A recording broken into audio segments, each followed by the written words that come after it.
One man in the Bible produced 3,000 proverbs, more than 1,000 songs, spoke about everything from the cedars of Lebanon to plants growing out of walls, from animals to birds to fish, and somehow turned that same range of thought into a kingdom so ordered that a foreign queen crossed nations to test the limits of his mind and left overwhelmed by what she saw. That was Solomon. And one of his strangest abilities was not knowing more than everyone else. It was realizing that sometimes the problem everyone was trying to solve was the wrong problem.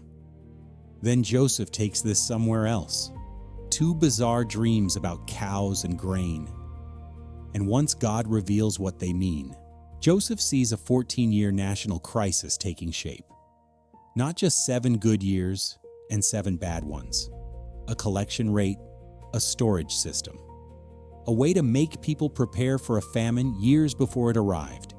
And years later, Joseph appears to do something even harder. Instead of asking whether the brothers who sold him had changed, he puts them in a situation disturbingly similar to the one that exposed them decades earlier, and waits to see what they choose. Then Paul does something, almost instantaneous.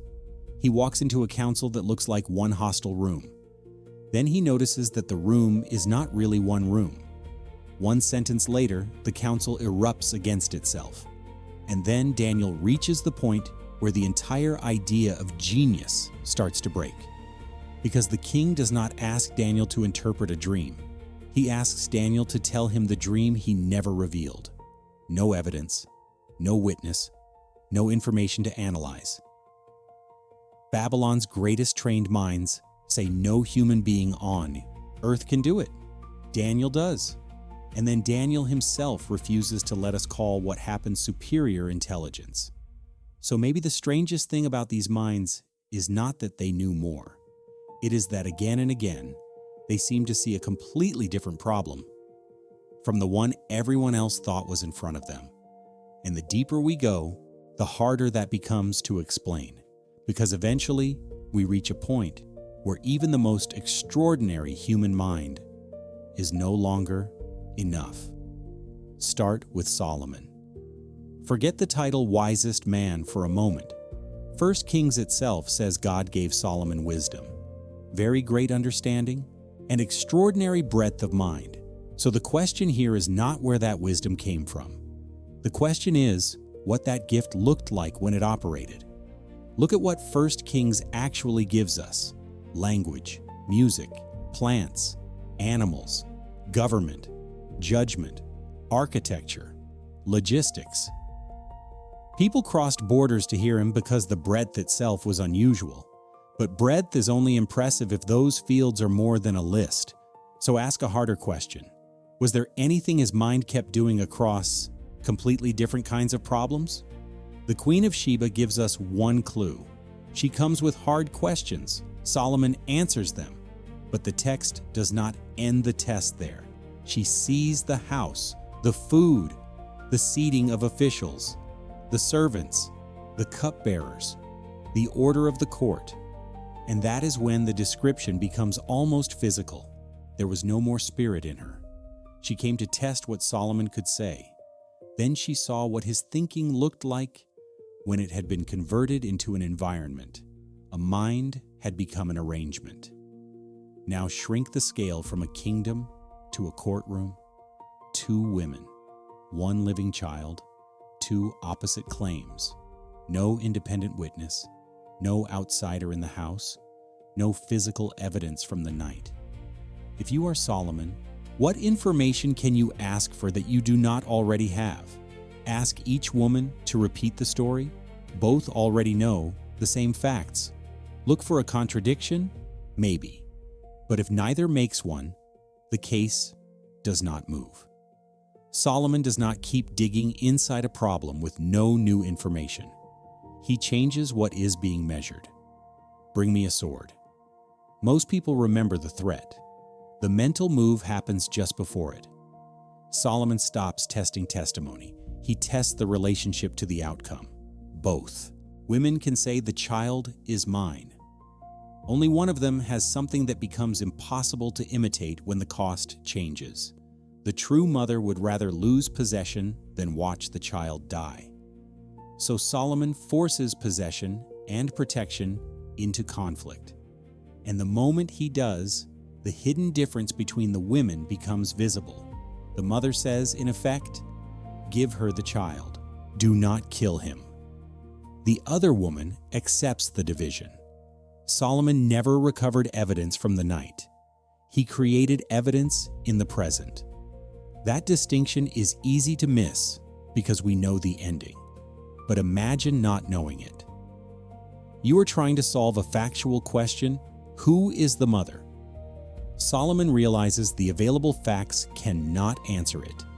So he replaces the factual question with a behavioral one. Who will choose the child's life over her own claim? He did not solve the problem. Harder, he solved a better problem. And suddenly the strange range of his mind looks less random.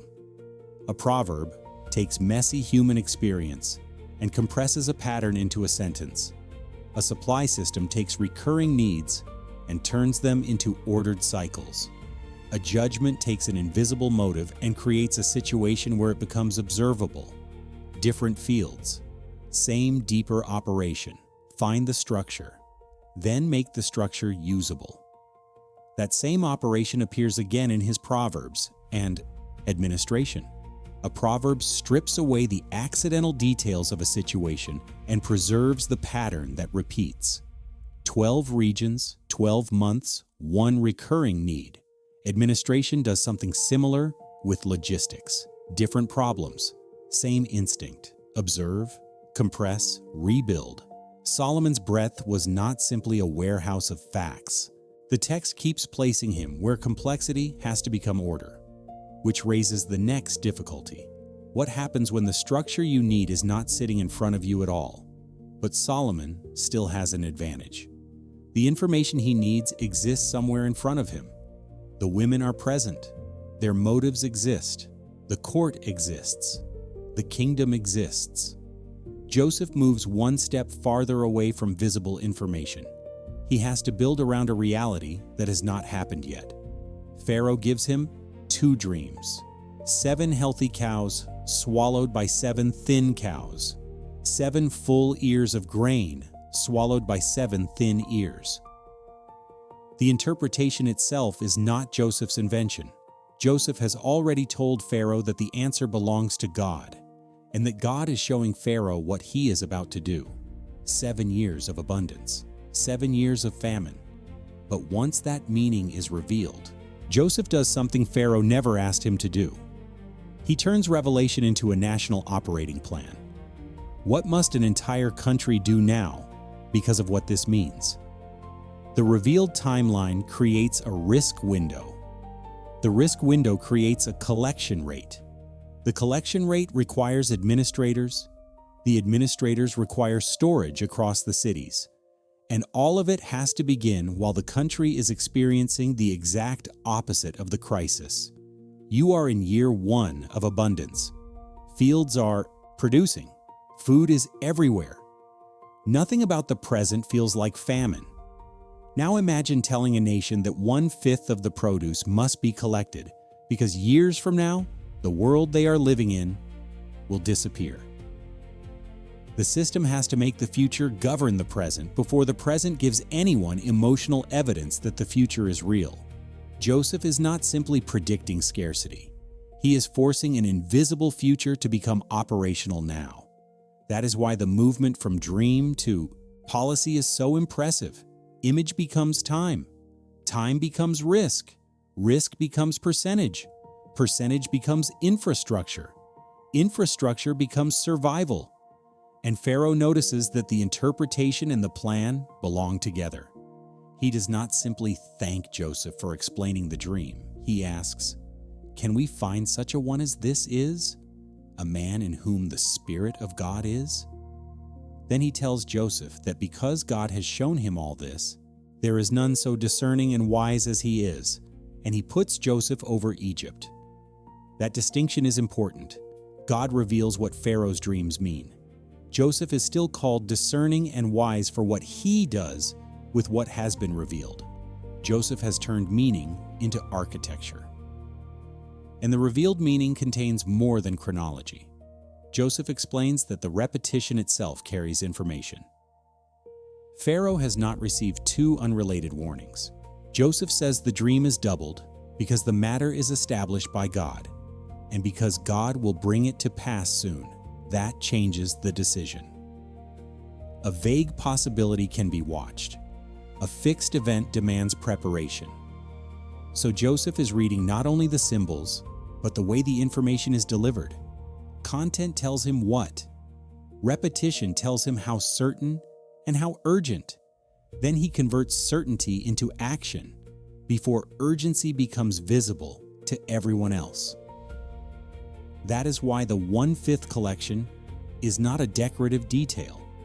Once Joseph moves from famine will come to take a fifth now, the mind has crossed from interpretation into quantification. The future is no longer an image. It has entered a system as a number, and numbers can be assigned, measured, stored, and repeated across years.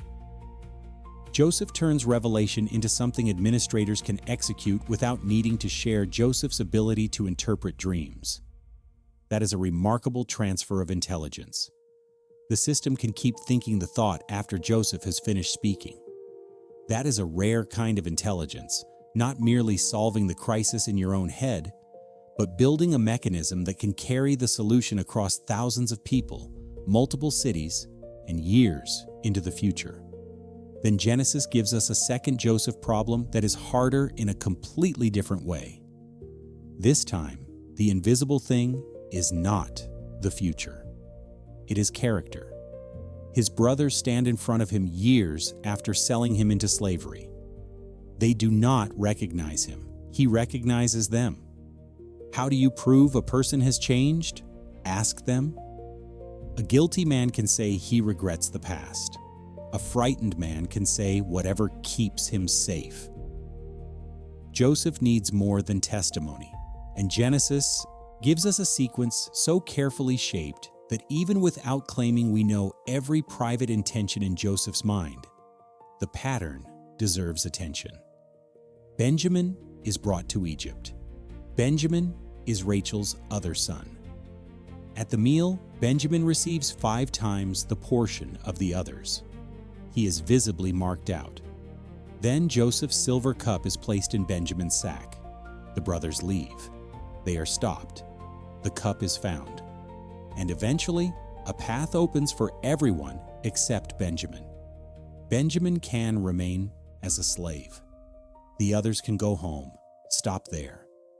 Years earlier, Rachel's son, the son their father had favored, disappeared into slavery while the brothers went back to their father without him. Now Rachel's other son can disappear into slavery while the brothers go back to their father without him. The circumstances are different. The moral geometry is disturbingly similar. Joseph does not ask them to describe who they are now. He watches what they do when a version of the old choice returns. And this time Judah steps forward. He describes what losing Benjamin would do to their father. Then he offers himself instead. The man who once participated in Joseph's removal now volunteers to become the slave so Benjamin can go home. Only after that does Joseph break down and reveal who he is. We cannot honestly say Genesis gives us a private note reading. Joseph designed a psychological experiment. It does not. But the sequence does show something remarkable. Words about change are never the decisive evidence. Choice is. Joseph's first great problem asks, how do you make people act now on a future they cannot see? His second asks, how do you know whether people are different from who they were when words are cheap? In both cases, he builds conditions. A grain system makes future famine matter in present abundance. Benjamin's crisis makes invisible character visible through behavior. And now the problem changes again.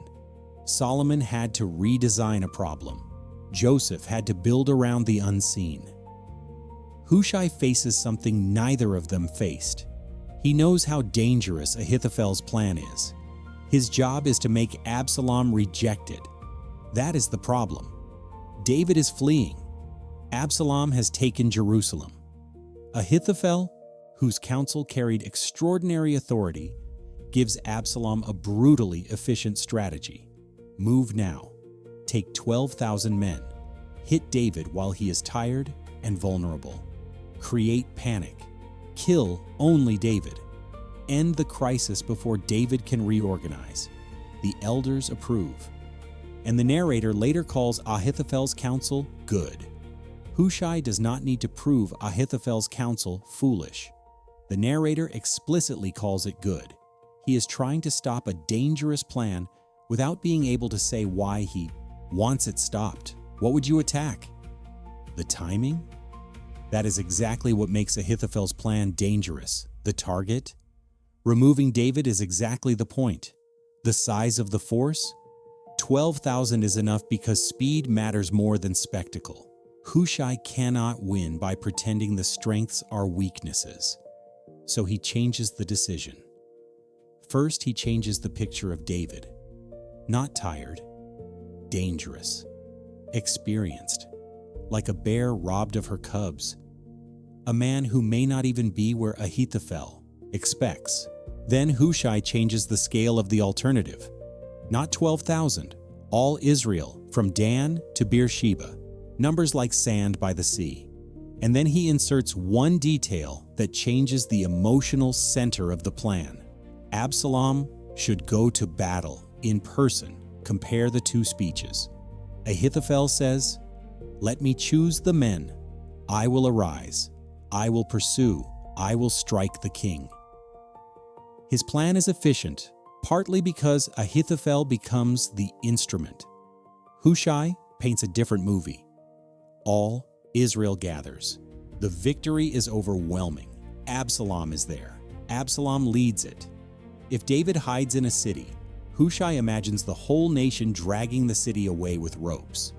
One proposal is a surgical operation. The other feels like history being made with Absalom standing in the center of the frame. And Absalom chooses Hushai. Here is the part that makes the scene extraordinary. The moment Hushai leaves that public argument, he sends a private warning to David.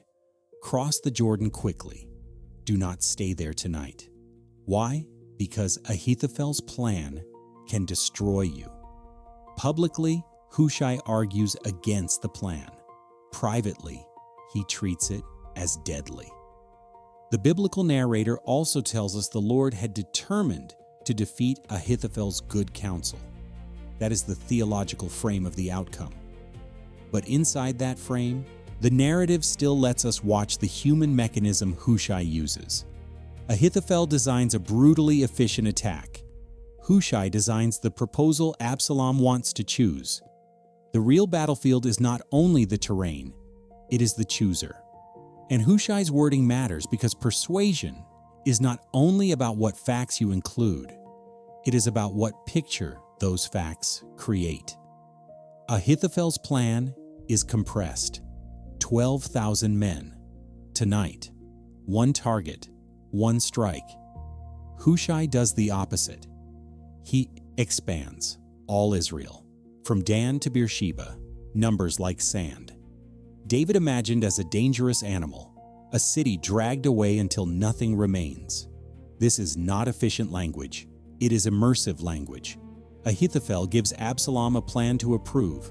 Hushai gives him a future to picture. That difference is easy to miss because both speeches are filed under counsel, but they are doing different jobs inside the listener. One is optimizing the attack. The other is optimizing the choice. And Hushai only needs to win one decision. Once Absalom delays, David gains the thing Ahithophel's plan was designed to deny him: time. That is a new kind of mental problem. Not what is true, not what will happen, not even what is the better strategy, but what will this particular person select when two versions of reality are placed in front of him? And then Paul does in seconds what Hushai had time to build with a speech.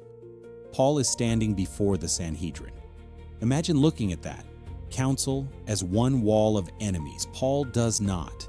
Acts says he perceives that one part is Sadducees and the other Pharisees. That sounds like background information until you watch what he does with it. From Paul's position, the council appears to be one body. But underneath that apparent unity is a disagreement about resurrection, angels, and spirits. Paul says he is a Pharisee, the son of a Pharisee, and that he is being judged concerning the hope and resurrection of the dead. Paul is not inventing a false division or a false claim. Resurrection is genuinely central to his case. What he recognizes is what that true issue will do inside this particular council. The room splits. Immediately, the council versus Paul becomes Pharisee versus Sadducee. Some Pharisaic scribes move so far that they begin saying they find no evil in Paul. Paul does not defeat the council one person at a time. He changes the geometry of the room. Before his sentence, the most important relationship is them against him. After his sentence, a deeper relationship takes over, them against each other. That is the hidden move. Plenty of people knew Pharisees and Sadducees disagreed. Knowledge of the disagreement is not the extraordinary part. The extraordinary part is recognizing under pressure that the disagreement is the structural weakness of the coalition in front of you. Paul sees a fact everyone knows and realizes it is not background, it is leverage. Hushai reads the person choosing. Paul reads the relationships connecting the whole group. And he does it while the situation is moving. There is no long planning window. No days to design a test. No years to build reserves. A room. A fracture. A sentence. A new room. And this is why Paul's move is more than a clever topic. Change. A topic change would distract the council. This reconfigures it. He takes a disagreement that was latent, present, but not controlling the room, and makes it dominant. That requires a different kind of perception. Most people under threat see the loudest fact first. Everyone here is against me. Paul seems to see the second-order fact. The people against me are not aligned with one another. That is the level where the solution exists. Not in the accusations, not in the personalities one by one. In the relationships between the people. Paul does not add a new force to the room. He activates a force already inside it, which is why one sentence can produce such a disproportionate result. And notice what has been disappearing as we move through these minds. Solomon had people in front of him. The information was messy, but the variables were present. Joseph received the meaning of Pharaoh's dreams from God, then had to build around a future nobody could yet see. With his brothers, the answer lived in choices that had not been made yet. Hushai had the military facts, but the decisive variable was inside Absalom, the way one man would respond to two different visions of victory. Paul had the people in front of him too, but the useful information was not inside any one person. It existed in the relationships between them. Every step has made the decisive information less obvious. The mind has had to reach farther beneath the surface. Now take away even that. Take away the usable information itself. If this kind of study changes the way you see familiar passages, subscribe to Scripture Understood, because now we have reached the point where every method we have used so far stops working. Daniel 2 removes the input. Nebuchadnezzar has a dream. He summons Babylon's trained experts, but he does not give them the dream and ask for an interpretation. He demands both. Tell me what I dreamed, then tell me what it means. Now remove the dream itself.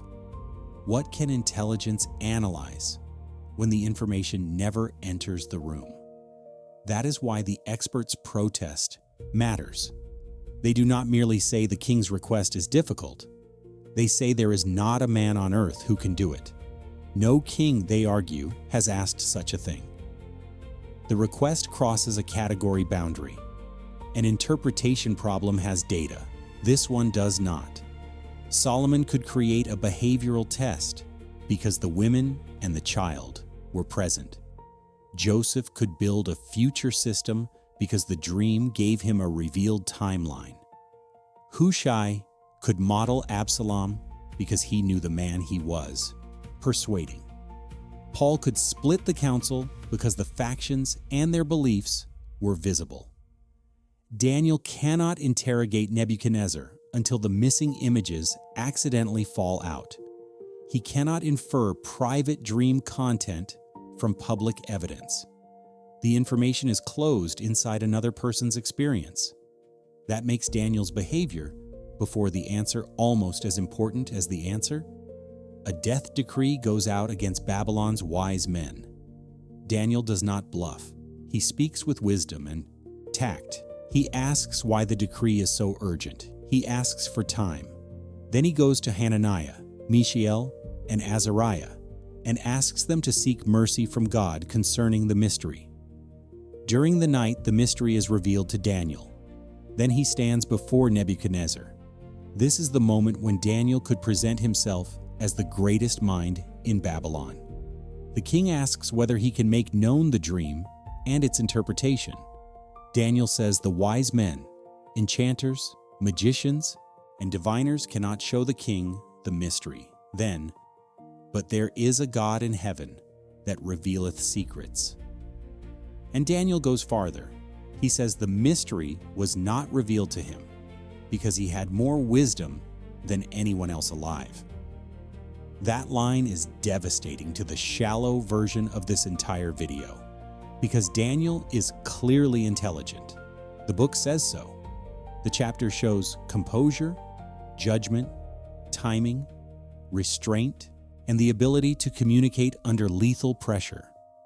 But Daniel refuses to take information that arrived by revelation and relabel it as personal cognitive superiority.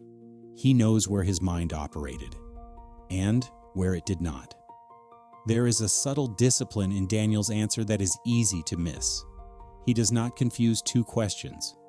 Was Daniel wise? And did Daniel's wisdom produce this information? The first can be yes, while the second is no. Daniel separates receiver from source. His intelligence is visible in the way he handles the crisis and in what he does with what is revealed. But he refuses to claim ownership of the missing data itself. That is not merely modesty, it is accuracy about causation. That may be the most extraordinary mental discipline in the entire list. Not merely knowing something impossible, knowing not to take credit for the mechanism that made it knowable. And now the progression we have been following becomes visible. With Solomon, information is abundant but disorganized. His mind finds structure. With Joseph, the crucial reality is not yet visible. His mind converts it into systems and tests. With Hushai, the problem is not the plan alone. It is the mind selecting the plan. With Paul, the problem is not one person. It is the hidden structure of a whole group. Each step asks the mind to work with less obvious information. Then Daniel arrives at zero usable input, no dream, no evidence, no route from available facts to the missing content. And Scripture does not respond by inventing a bigger form of intelligence. It changes categories. Revelation. That is what makes these minds impossible to flatten into one word like smart. We begin looking for the people with the biggest brains, but Scripture gives us different architectures of mind and then shows us the edge of mind itself. Solomon reframes. Joseph operationalizes what has been revealed. Hushai models the chooser. Paul sees the structure inside the group.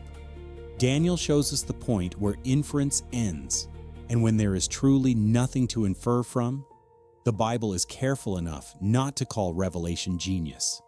That distinction changes the way these stories read. The next time Solomon produces an answer, Joseph builds a system, Paul changes a room, or Daniel reveals a mystery, the most interesting question may not be what did he know? It may be what information was available and what did his mind do with it? Because sometimes the astonishing part of a Bible story is not the result everyone remembers. It is the mental move between the problem and the result that almost everyone reads right past. If Scripture Understood helps you see those hidden moves, subscribe to the channel. There are familiar passages all through the Bible that become completely different when you stop asking only what happened and start asking how the text moves from the problem to the answer, and what kind of knowing is actually taking place.